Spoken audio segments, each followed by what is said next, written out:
going live here. Well, we are live, guys. Woo! Okay, it's the pulse. The finger is on the pulse. We are in, we are on, we are live streaming across the world right now. We are streaming across Facebook. We're streaming across Instagram. We're streaming across YouTube. We're streaming across LinkedIn. So wherever you are right now, let us know in the comments where you're seeing us. We've got my name's James Ski, fellow co-host Diran and Anup. Guys, you just want to introduce yourselves briefly, and then let's get straight into the polls. Yeah, Anup, you go first. I went first last time. Yeah, that's oh, I've got feedback there. We good? There we go. Thank you. Yeah, hi guys. Thanks for joining the polls again. Anup Khera, Chief Revenue Officer at Comparables. Yeah, looking forward to a good discussion. Over to you, D. Yeah, hi everyone. I'm Diran George. I am co-founder of LinkDeal, but a sales engineer by day and also a solutioner by night. But yeah, nice to see you all, and hopefully we'll get into a nice conversation here. Yeah, well, it's been a week. Wow, I'll tell you what. I mean, look at me. I'm absolutely knackered. There's been so much happening. I don't know about you guys, but I'm really getting scared of AI, and in a good way, because I'm seeing how powerful it is. Have you guys seen this? Actually, one of my SDRs showed me it this week, and it's on ChatGPT. You can role play. Have you seen that? Okay. No, go. Yeah, so this is the world's first. We're just going with it at the pulse, right? Okay, so here we go. You are a experienced VP of sales, and you need to coach me how to make a cold call. Can you do that? Oh, come on. The moment. You got the volume down. You have to. Oh, let's try again. Can you hear me?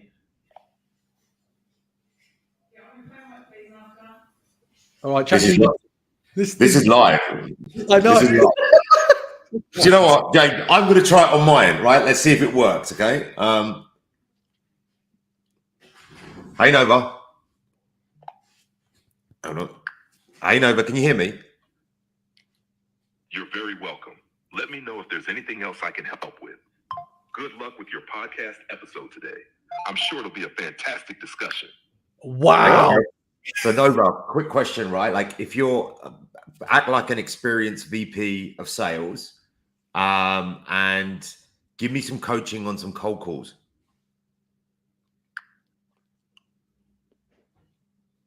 Absolutely. Happy to help with that. Let's dive into a few core principles for effective cold calling. Let's do it. Oh, I've got poor connection. So have you got the OpenAI app or something? What are you using? This is OpenAI. And you called it Nova? You can change the name? Well, that's interesting, right? So I'll tell you a story about that. This is me getting deep, and I fell into the matrix. And so I'm like, let me just test this AI stuff, right? Which we've all been doing. And I feel like we talk about AI all the time, but it's really, really relevant. But so I was like, by the way, if you could, like, what would you like me to call you? And it came back and said, you can call me Alex.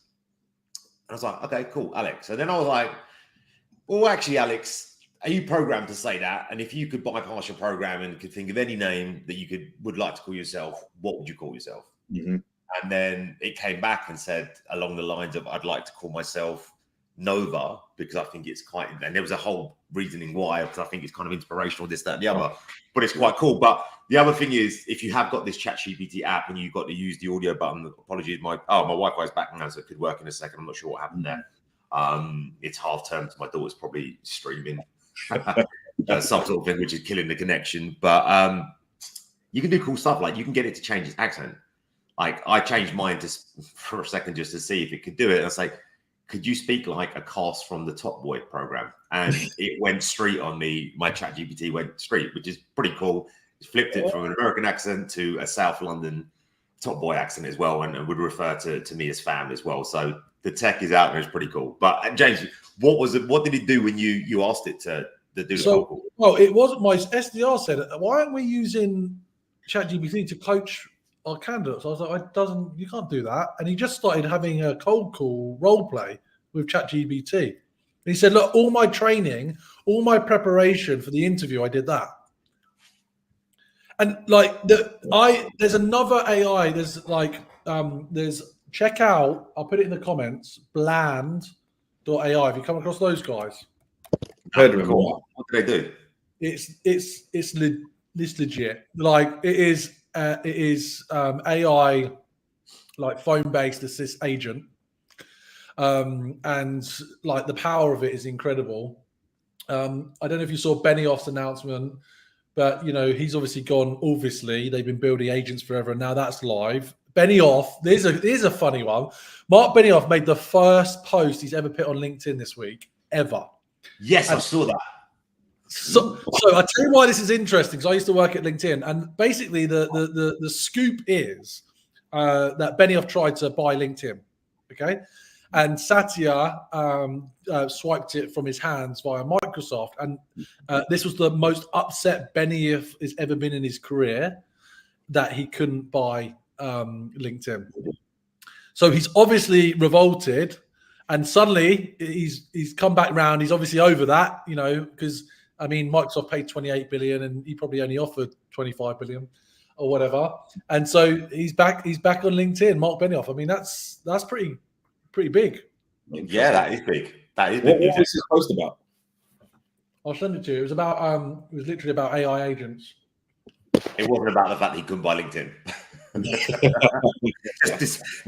There wasn't a user review on there, and disappointment in the fact that the transaction didn't go through. But yeah, well, that Mark Benioff, and I've kind of referred to him as Mark, as like we're besties. But yeah, he kind of does that. He wants the best. I remember, Diran, you would have been there at the time. Dee and I both worked at Exact Target. We're talking about 10 years ago now, and we guys got Exact Target were kind of crushing it in that marketing automation space, and we genuinely thought that we'd gone public, right? And we thought we were going to get acquired by Adobe, like we were kind of building to Adobe. And one day we just kind of get pulled in as a leadership team. It's like, hey, great news, we're being acquired, and naturally thinking it's Adobe, and it was Salesforce.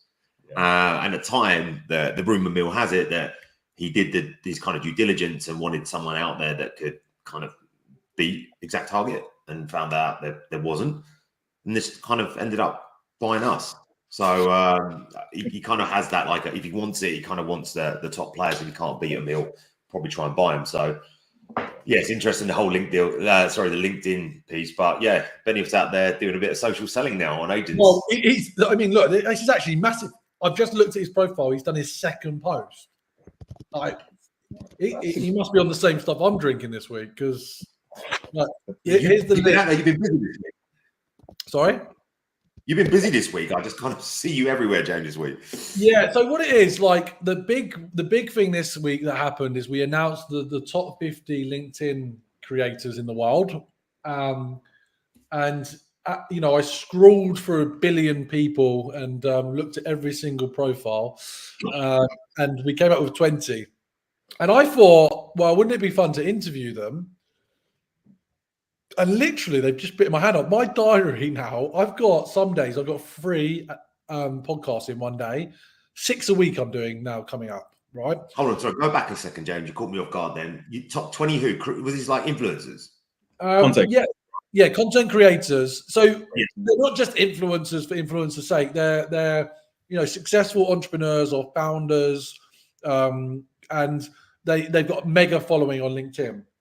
And the reason this came about for me is I had a coaching call with someone, and I was like, look, I'm trying to grow my business. I want to grow the marketing channels. He's like, well, what's your number one channel today? I said, LinkedIn. He's like, okay, what about the others? And I said, no, nothing really else. And but I said, look, I can't get anything out of LinkedIn anymore. Like, it's done for me. It's too hard. Like, no one reads my content anymore, blah, blah, blah. And then he started showing me other people's profiles. And he's like, well, how come you're not doing that? Or why aren't you doing that? And it really upset me. It really upset me. And so he basically teared me down. I called it a link. So I launched this new podcast called the LinkedIn Teardown. And what we do is, when we're having a conversation like this, I bring up your LinkedIn profile and I start saying, oh, when was that photo taken?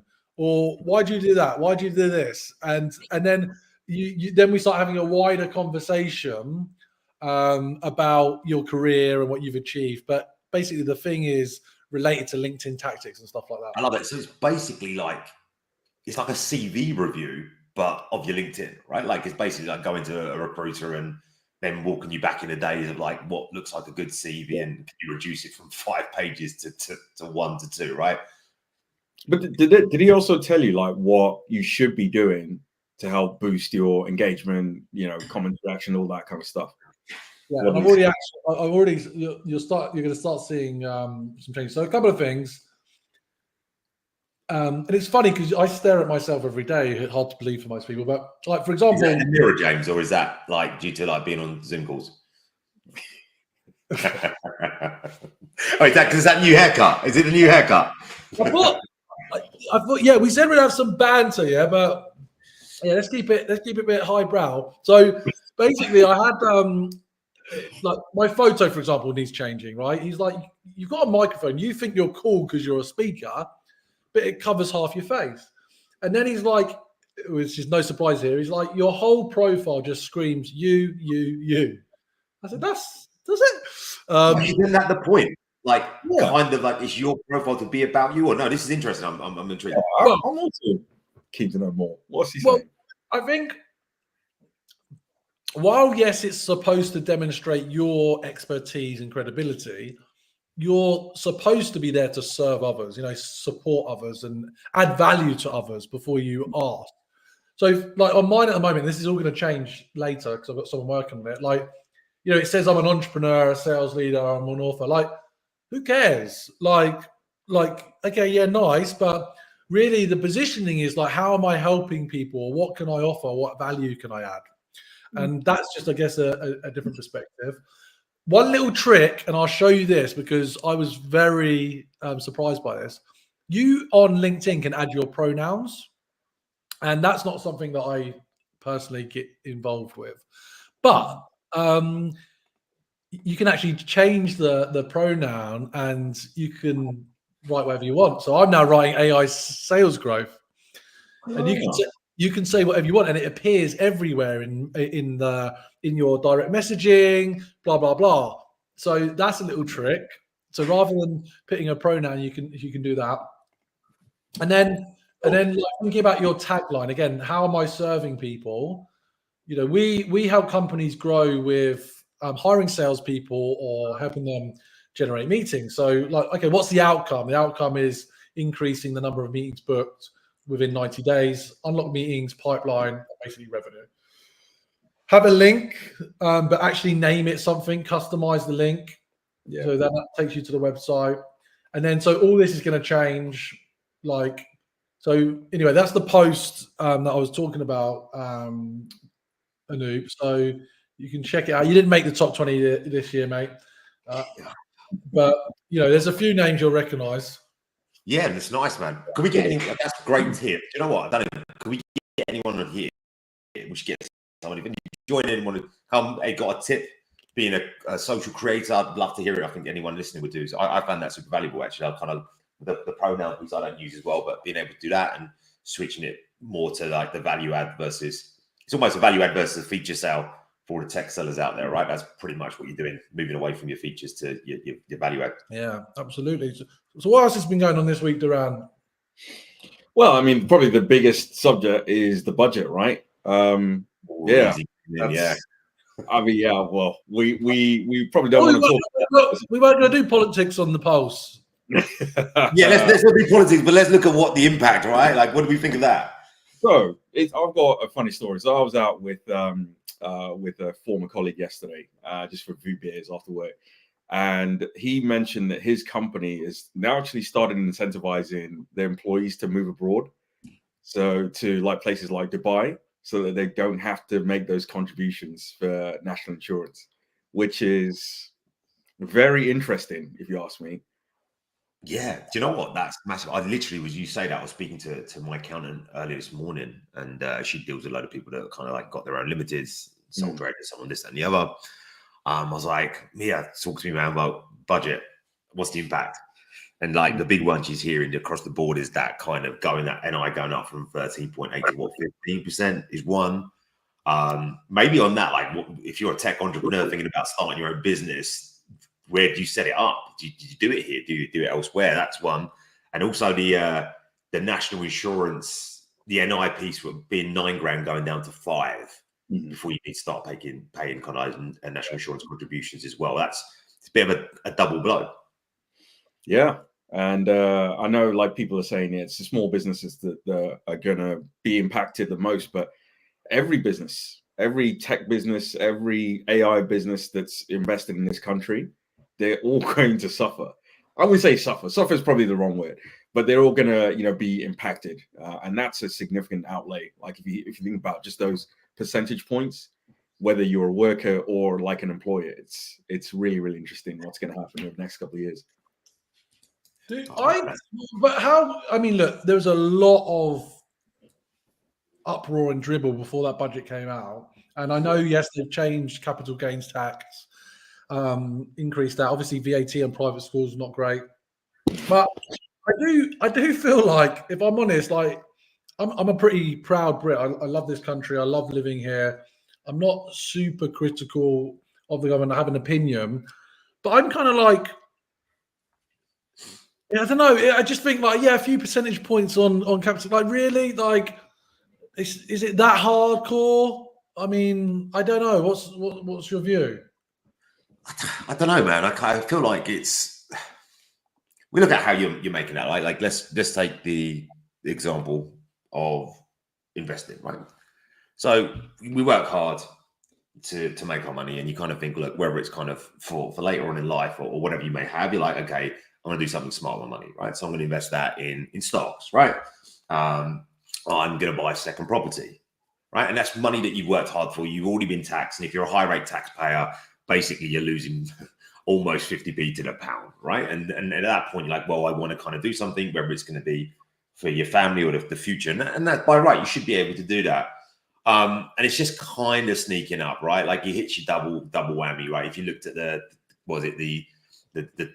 tax or the capital gains free allowance, wherever it was like, that was like 12 grand a few years back. That got slashed down to 3,000, right? So now you're paying on anything. You don't even get the ability to kind of have that 12.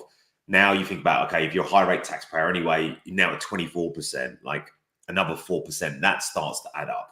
So you can't sell any of your stocks without kind of, or your investments. The other bit, like what's the other place you're going to put money? Where else could you put money? Crypto. Crypto, okay, fair enough. Some a little bit more stable. Like, by the way, this is not just maybe the disclaimer. Anyone listening, please do not take financial advice from this conversation, especially from these three. But the other one, naturally, is a lot of people are like, hey, maybe I'll buy a property, right? Like people invest in property as well as that, right? Now, the bit that you're stung on now is the kind of stamp duty piece. It's gone up 5% on every banding. Oh, blimey. I didn't realize that. Yeah. Second home.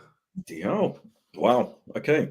That's so that makes it, and to a certain extent, I kind of look at that stamp duty is like, it's a tough one to kind of stomach, right? Because it's like, hey, I'm buying something anyway, buying a property, I'm paying for the lawyers, this, that, and solicitors, conveyancing, and there's this kind of bubble of money that just goes into the ether to the government, right? Just the ability to move home. And now you're kind of, hey, if I go and buy a new property, I've just got to pay 5% more on stamp duty across the board, right? And then fast forward and you flip it, if it's short term, long term, whatever that may be, and then you're stuck with at least another 4% on capital gains tax. So look at that 5% there, 4% the other side of it. It's like 9%. That's tough. A couple $100,000, yeah, maybe even more minimum, right? Like if you're kind of buying in London, you're not getting a lot for a couple of $100,000 to be fair. So it does start to add up. Yeah, there were the kind of big things that I kind of saw from that as well. I don't know if there's any kind of entrepreneurs on the call. How are you feeling about it or listening? Let's see if we got anyone who wants to come up. Just raise your hands. Let me see if my audio group is live. Keep you in the loop as we're going through. Yeah, so you can raise your hand or you can DM me while we're live and we can pick up your response. Oh, cool. Yeah, all right. We keep flowing, keep going. I'll pull anyone up that comes into the conversation. What else is going on, or what else is interesting? Took a double hit this week, right? Did you see the speaking of investments, like tech stocks yesterday? Wow. I missed it. What happened? Nasdaq dropped 2.8% due to the big tech stocks. So you've got like the Microsofts of the world, Meta, that all like prices dropped, even though they had better than expected earnings. But the kind of long-term outlook, I had to readjust for that, and because of that, so they kind of hit what they needed to, but the long-term bit took a hit, and so by default there was a bit of a drop there. I'm sure it will swing back around, but just generally, some whammies coming out this week for anyone who's kind of invested. You've probably got some pretty big stocks in Anup. Like what are some of the companies the big ones that you invest in? Maybe I know like the top 50 companies, not top 50 stocks. Like what would you say are like your top? By the way, just to be clear, this is not financial advice. No, I think, yeah, I kind of look at it in two buckets, right? Like I kind of like invest in what I know, right? And then secondly, just around the more steady stuff. So yeah, do you want to have money in funds like the S&P, the FTSE 350 that's just going to kind of track the top companies? I think that's just general safe bet. Average returns 10 points a year since time began. Obviously, you get those lows when stuff like COVID happens. And from my point of view, yes, tech stocks was a big one for me. Just back to what we know, right? Being in that space for a long time, you kind of get an idea of the companies that did well. So obviously your big ones, Microsoft, Salesforce, Adobe, Alphabet, which is Google, Meta. There's some other ones out there, Workday doing pretty well. And then there was that time when it kind of crashed, right? And you would look at the kind of companies that are not going anywhere that I did. So Nike dropped at that point. British Airways dropped at that point. Disney dropped at that point. And so at the right times, they're kind of good ones to kind of get into as well. Yeah. Interesting. Anything, James? Anything else on your mind that's been going on? I had one actually. I downloaded an app. It's back to AI because I think we all love talking about it. But I love it. I downloaded this app. I found it on Reddit. I don't know. Do any of you use Reddit? No, but I got a story. Okay, cool. No. We'll come back to it. You go. But yeah, there's this app. I'll post the link in here. It's called asim.sh. You can download it on iOS or Android, and it's an app that makes apps. It's so meta, it's like insane, right? So I was thinking, there's no way this is going to work. But you basically give it a prompt, like, I don't know, an app that lists all the best-selling books of the week, for example. I just throwing something out there, right? And it will actually go and create all these microservices in the background using AI and a specialist programming language. And then it will go and create like an app. You can change the skin. You can make it look really cool. So what I did, I tested it. I remember seeing on Reddit, somebody was trying to create an app that any different product. So let's say they'll go to a supermarket and they can scan all these products and go, right, which is like the majority shareholder in this product. Like they wanted to know if BlackRock or Vanguard was ever invested in those products. And if they were, that they wouldn't actually buy those products. So I actually tested it. I was like, okay, create me an app that can scan a product and then let me know who the majority shareholder is in it. And it bloody worked. First time. I could not believe it. I started scanning like products from Colgate, from, like toothpaste, all my missus, all beauty stuff.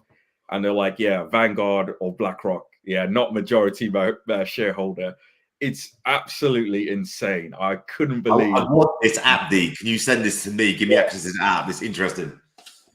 I'll send it. But it was amazing. I can join the chat. Let me post it in here because I'm sure there might be some others who might want to connect and see what it looks like.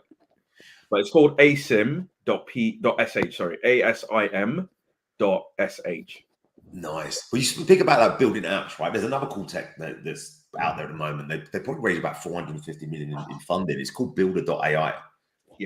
So they got a pretty cool story as well. I was kind of looking at those guys and some of the great things they've done. And like, it's the equivalent of having a great idea, but not knowing how to go about building an app around it, right? A lot of people can have good ideas, but a lot of times those ideas are halted because you don't have the technical capability or know people that can help you with that, right? Or you don't have like huge budgets. And pretty cool. I kind of would look at it as almost making your own pizza, as in kind of buy a base and it's like plug them, like you pick your toppings. So depending on what you're looking to build and design, it'll kind of do it for you.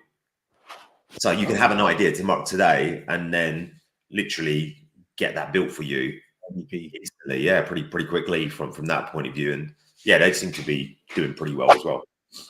So it blows my mind. So I use Otter to record all my calls. Yeah. And then I asked Otter to like analyze my brain and tell me like what I've spoken about. And so I've got a presentation. So there's the National Sales Conference is coming up on the 14th of November, and Pavilion have partnered, and I'm doing a talk on the future of, or the impact of AI in sales, something like that. So anyway, I asked Otter, I said, can you understand over the last few weeks all the conversations I've had and what impact AI is going to have on the future of sales marketing? Right? I then put that into ChatGPT and I said, listen, can you elaborate on a few of these points, but summarize it short enough so each point will fit a slide? Then I went to an app called Gamma. This app is crazy, right? Gamma.ai, I think. You type, you throw in your text and you say, can you make me a PowerPoint branded in these colors?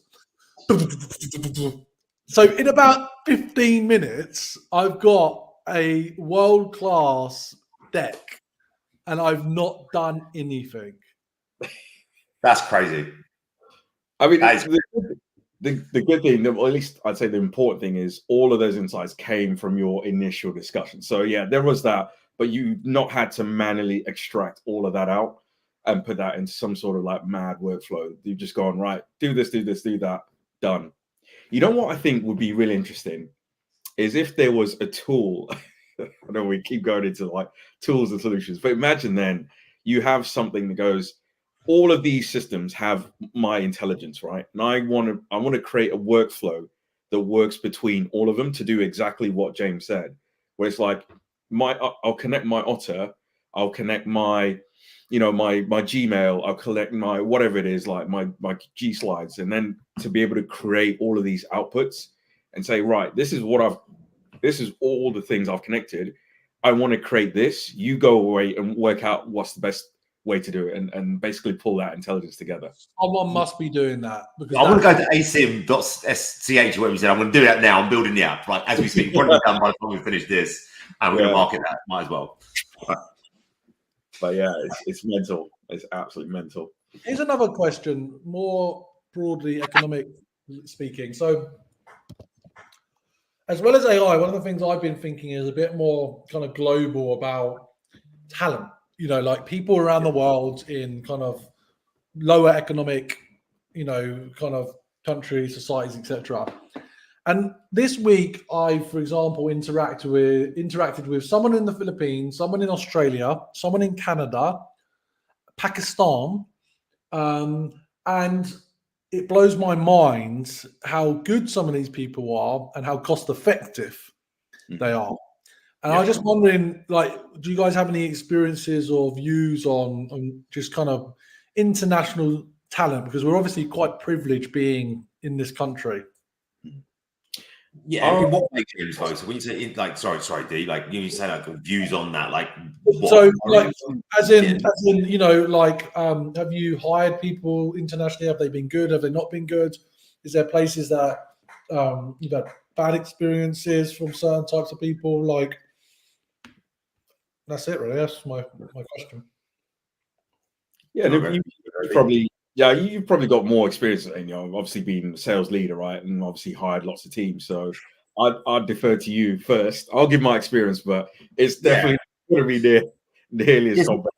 Yeah, I think have you hired internationally? Yes, but it's normally where you've kind of generally had a hub, or you're starting to put people down in a geo that you're actually actively going after. I suppose the question there is, would you go and hire someone from another country to support you kind of selling into another country where you might got people? That's always going to be a difficult one. I think it's more complicated than just like, are the people good? Because I assume there's amazing people out there. I think that sometimes the challenge comes is you can't just have an employee in a different country, right? Because as an employer, you have to have potential entities set up in places, or you need to use like certain tools like Deal or whatever may be out there allows you to hire people in certain geos. And I think when you look at it, is it cost effective for an organization to do that first of all? Like, are you prepared to set up an entity and then whatever the kind of governing laws are in those countries and employment laws that you have to abide by? Then the second part is, depending on what you're trying to do. I know there was a point where the whole world was kind of working alone, regardless. Like no one was together. But it's like that other element of like, can that individual feel part of a team if you've got certain hubs? So to your point, I think there are really, really good people out there. Not how I've hired in that way before, but I can see it from an employer point of view and what's practical and not, and the cost implications to it. I mean, in my experience, and I've only got very, very little, I guess, if I think about my previous side hustle. So I created a microblog in SaaS in which I worked with a bunch of freelancers, right? So it's not exactly the same thing, but I'm still working with others on a regular basis. And there's two teams that I worked with quite regularly. So one was the software development side. I know a lot of people have different experiences working with dev shops, different countries. The one I worked with based out in India, in north of India, they were phenomenal. They were absolutely amazing at what they did. They went with so much speed and pretty much attention to detail to what I was saying. I guess it helps that when you know what kind of solution you want to create and you know what it needs to do exactly, like you pretty much create this very, very detailed specification and they can work to that. And when it came to like delivery of speed, they were just unrivaled, right? So my experience like that has been good. Working with other talents like, James, you mentioned like Pakistan, Philippines. I worked with an agent who did my customer support for about 3 months, who was based in the Philippines.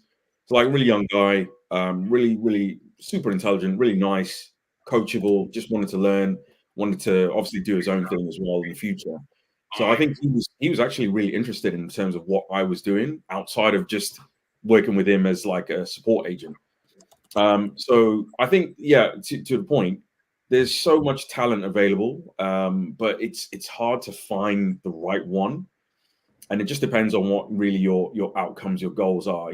What Anup was talking about before, if you're building a business and you want to build a certain culture, I think you almost can't really do that by saying, right, I'm going to hire this person, this person, that place, because you can't get them together and it becomes a bit more difficult to achieve that goal, if that makes sense. Yeah, 100%. I did. I met the founder. I was at SaaS Stock the other week, which was like a SaaS conference in Dublin, and I met the original founder, CEO of Yext. And anyway, he's created a new platform app for that purpose of managing your virtual office, remote teams, international global teams. It's called Roam, ROAM. Check it out. And it's basically a consolidation of Slack, Zoom, Calendly, Figma, Notion in one place. And it basically, it visually creates an office, and like you basically dip in and out of rooms while you roam. And I was just thinking that one of the things, I don't know if it's concerning as such, is that everyone can rip off everyone else's tech now, because you can literally get a low-cost dev shop to copy the code of an app with AI. I think Google in their report or something this week, something like 30% now of their code is created by AI, and then it's checked by humans. So Insane. that's significant, right? So like, my question around that is, if the same app is 10 a penny, what's going to persuade you as a buyer to buy something over something else in the tech industry? What's your opinion, or what do you think? I mean, for me, it's got to be social proof. Like, who's actually shouting about using this software, as well as what sort of gains they're getting. Yeah, of course, you can get like low cost copies. You can give it a try, but is it going to be as good? Maybe, you never know.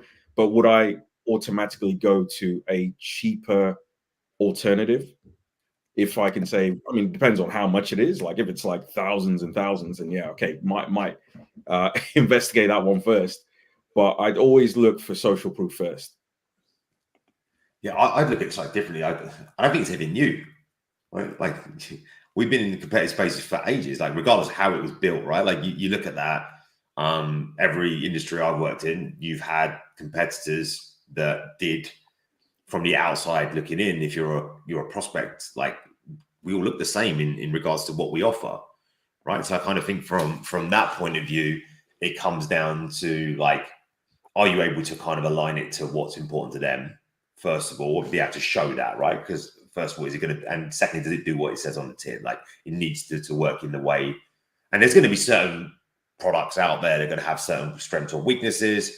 But yeah, that's how I'd look at it. And then probably around the customer experience part of it, right? So the support that goes with it and the people that support or wrap around that technology, so you as a customer feel pretty good in what you've got. But that probably leads me to, I'm going to take it off a little slight tangent there, in the fact that looking at tech and models and how we buy stuff, like for years we've sold on a license model, and I'm seeing this big shift to outcome-based pricing, right? Mm-hmm. Like, what do we think about that, moving from traditional licenses to like, hey, you pay for the value that you get from the solution, right? So whether it's like the amount of searches you get, or the sort of return you get from your customers, or whatever.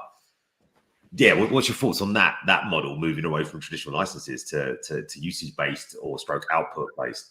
Well, this is interesting, because if I was a salesperson today and you told me that I only got paid if people used the licenses, I wouldn't want to do that, because I came from a world of tech where you sold 25 licenses and only 5 were used monthly, right?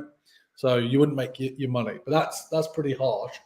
That being said, it's really how it should be. You really should only pay for the value you get, and I think it makes a significant difference to everyone from an equitable perspective and and like a return in investment perspective. If you can legitimately say, this is what this does, this is the value it adds, and you paid for 5 because you're only using 5. Like, wonderful, isn't it? I think it's great. Yeah, but what about this? So I think it could just remove the complete barriers to entry, right? Like, a lot of times it's like, hey, we've got this technology and we charge on a license model, right? And so you're like, hey, I've got 20 people in my business, 50 people in my business could use it. I'll start with 2 licenses, 3 licenses, just to start, see if it kind of works. What if you were able to say, everyone can use it in the business today? Like, that's it, done, go. And you're only going to pay for what you use, that consumption model, right? Could that, as a seller, you made a point there, is like, would I make my money? Could you make more, right? Because like, if you're then billing on the consumption or an output, every time they use it and you've got more people using it, the barrier of entries have gone down. That's great. It wins. It could be a win-win, right? Like for the person buying the technology, company buying it, like, look, hey, I'm only going to pay for what I get out of it, right? I can put it in the hands of all of the relevant teams, and from the kind of vendor who's selling that, you've got low barriers of entry. Potentially, you can win more deals than you've ever done before. But the crux is then is like, the product's got to deliver, right? And that's where it's like, hey, gone are the days of vaporware. You've got to have something that genuinely works and it's kind of user friendly. Yeah, and not only does the product have to work, but then the buyer has to know exactly what they're looking for. And this is sometimes like what I see. Sometimes I think buyers have an idea of what it is they're trying to achieve, and then something changes along the line. So in that sort of outcome-based pricing, you have to have a bloody strong message that purveys exactly what you're going to do for your buyers. and you have to know exactly who your ideal customer profile is for them to match that. Because again, you could have like, yeah, look, there's no obligation, you only pay for outcomes, and then you got like a ton of people who use it, and I'm like, I didn't get a value out of it. And then meanwhile, you've got all of that usage cost that you've got to swallow up yourself. Do you see what I mean? No, but they'd still pay for that, right? Like whatever they use, they would pay for, right? So when I'm talking about an outcome, I'm not talking about like, hey, this is going to deliver whatever for you, right? So let's say the like ChatGPT is, and we'll go back to that as a model, right? Like if you did not pay, like you get a certain, like if you got a free version, it will give you a certain amount of searches or things that you can ask, then you're done, right? Yeah. And so like you would kind of increase that cap afterwards, right? So go back to the days when we were selling email, right? And you're to marketers, right? And you're like, hey, can you commit to a bundle of email upfront that you think you're going to spend? Yeah. And they're like, well, I don't know. It could be busy, it could be quiet. I don't know. Then people move to a contact model. And it's like, hey, yeah, but I've got contacts in here. But some of these, which I don't want to get rid of, and marketers will tell you this, they're like, I want to keep the whole database, right? Even though certain people have not engaged for 5 years, like they're worried, like an executive, I don't want to get rid of that because what if they're worth money at some point? But you're paying a cost for them. Now, what if it was like, hey, throw it out there, like you're only going to pay for the email that you send at any given time, right? So you don't have to commit to a block. We know certain times a year, Black Friday, which is coming up, that can be something else to talk about as well. We think that's going to be as busy this year and like the way people are spending or not, but we'll come back. But you'll have peaks and troughs in your year, right?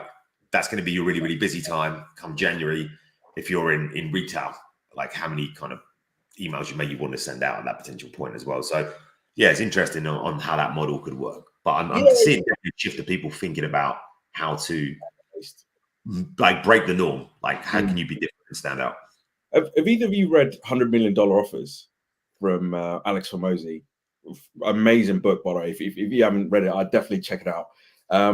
He talks about one of his struggles where he created this sort of like it's like this gym operation software, and he worked with these businesses, these like gyms and obviously fitness companies for months at a time up front without asking for anything.